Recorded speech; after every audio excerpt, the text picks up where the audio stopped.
Welcome back to the SMT Media Network. In today's video, we're going to take a look at something LeBron, Kevin Durant, and Steve Nash talked about on the most recent full episode of Mind the Game. They're going to talk a little bit about the mid-range, we'll just call it just the mid-range offensive methodologies, right? Players that get into segments of the court that don't involve, the post, don't necessarily involve the perimeter, or getting to the hoop, dunking and layups. We're talking about everything in between, which, in my opinion, it is not a fad. It is not a trend. It's the way the game has always been. If you look at the league's best scorers, the best in NBA history, they have dominated the mid-range. And there's lots of reasons for this, and I'll get into it later, but let's hear what LeBron has to say about how he didn't shoot the mid-range in the early parts of his career, and then Kevin Durant describing how it is important. And I'm going to tell you guys something about the truth about LeBron's early part of his career in the mid-range, but let's listen to what they have to say. 14, 15 years, there was no need for me to take a lot of mid-range, bro. I saw a clip of him when I was doing research for this. Take off from I don't know, man. It was near the free throw line, and it was the velocity he was traveling at. I seen some clips too. What in the world was that? That also importantly. That also comes from my little league coach too. Like my little league coach and high school coach, they always talk, don't settle. Yeah. Stop settling. And then you get people in the crowd who obviously don't know basketball, like we know basketball, and There's problem number one. I just want to say, man, the continued disrespect of people who go to watch you play, pay to watch you play, it's just so disrespectful. As if there are people that watch you that don't know what good basketball is, or, what good shots look like. It's just so disrespectful. We'll carry on. tell you to dunk everything. Dunk everything. Get to the hole, dunk everything. By the way, it's people in NBA crowds that do that still. Dunk everything. They get disappointed when you Yeah. So, but I felt like putting pressure, when I entered the league, in 03, it was, I definitely shot a little bit more mid-range my rookie year because No spacing. There's no spacing. Exactly. I was coming off floppies. Like my first basket ever scored in the NBA is off a floppy action, LeBron fade to the and corner. floppy is hilarious. Fade to the corner, shooting a jumper from the short corner. I feel like that first thing in Cleveland, the J was, because it was hitting net, all net. A lot of your J's was hitting all net, and then you had the confidence to shoot like you said, you had to take them shots. But once you got to Miami, I just feel like the floor was so much space with Boz shooting the three. Yeah. You had more shooters around you. Like, why settle? When we played y'all, I'm like, yeah, I don't want him to give him this midi, but there's no way I can just stop this man. Saying? Get to that cup. Momentum. So I understand. It's that mental part of all right, what do I do? Especially when we got so much responsibility. Yeah, for sure. As scorers, as initiators, it's tough to figure out exactly, how you're gonna approach it sometimes. But that goes to both of you being about efficiency, right? Yeah. You don't feel good if you have a high volume night and didn't make shots. That's why you guys prepare the way you prepare. Take care of it. There's a stat here, 2021-22, we were together. 58% from 3 to 10 feet, 58% from 10 to 16 feet, 16 feet to the three-point line, 71%. Unless the Googles are wrong. That's crazy. I didn't know 71% from 16 to 3. That's insane. I didn't even realize But 10 to 16 at 58? That's not in an empty gym. Right. That's a lot of homework. It's a few guys in our league. That's a few guys. I'm not a lot. It's a few guys in our league that you believe every time they shoot the ball is going in. Right. And KD's one of those guys. it is. That's a lot of pressure, boy. No, it is. Listen, you shoot the ball. When Steph shoot the ball, if Steph get a look, you don't think he's gonna miss. I think Shea is at that point too. Shay's at that point too, especially in the middies. Every time he shoot, I don't think it's going in. Yeah, especially when he's fucking his rhythm right now is so good. Quietly in the mid-range, I think Kawhi's like that. I was about to say Kawhi's like that too. Kawhi's like that for sure. Kawhi's like that. All right, let's discuss what they have said so far. So, to kind of compliment Kevin Durant as a shooter, very few have the ability to do what Kevin Durant does.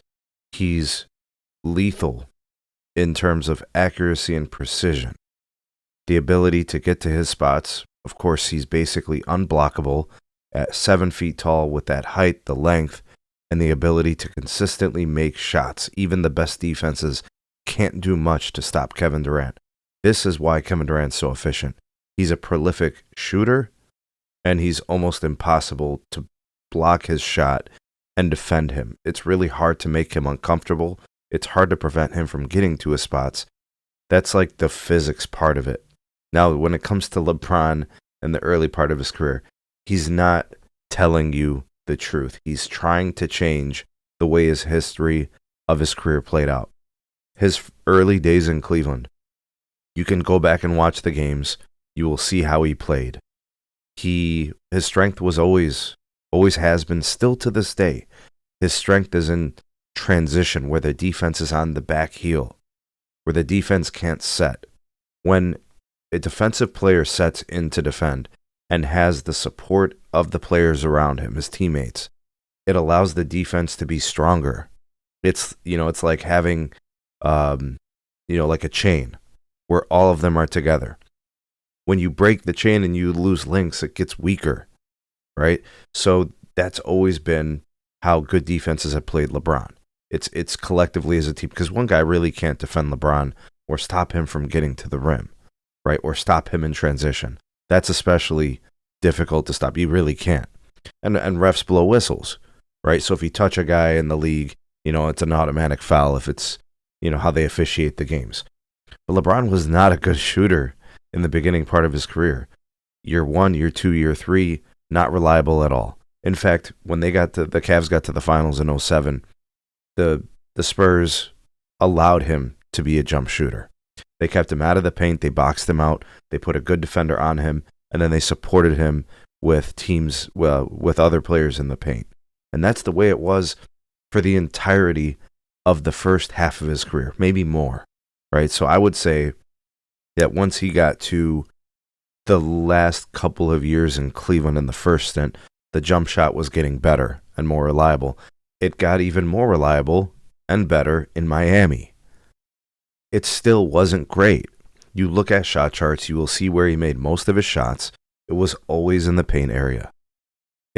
Even till now, and I think the best offensive package that LeBron ever was the second stint in Cleveland.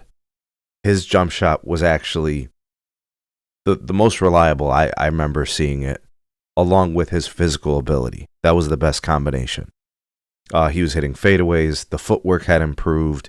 He had confidence to take the shots, when previously I think there were times where he doubted his ability to make some of those tough mid-range shots, where he was challenged, and teams just didn't let him go into the paint unless he was going to pay in flesh, right? They were going to knock him off his line. They were going to push him. They were going to bump him. He's going to get hit in the head if he goes to the rim. That was a thing too, right? So he's not telling you the truth. He's not explaining it properly. His strength was always getting to the rim and dunking. It was always like that. And him doing anything else would be foolish. If a team is going to let you go to the rim and not defend the rim, then that's what you do, and that's what he did. But the reason why he wasn't winning in certain situations, in certain game situations, look at the 2007 playoffs, right? Look at some of those series. Look at what the Magic did, to try to keep him from scoring 50, right, when they knew he was the key offensive option. They allowed him to be a shooter. They did not allow him to get to the rim easily.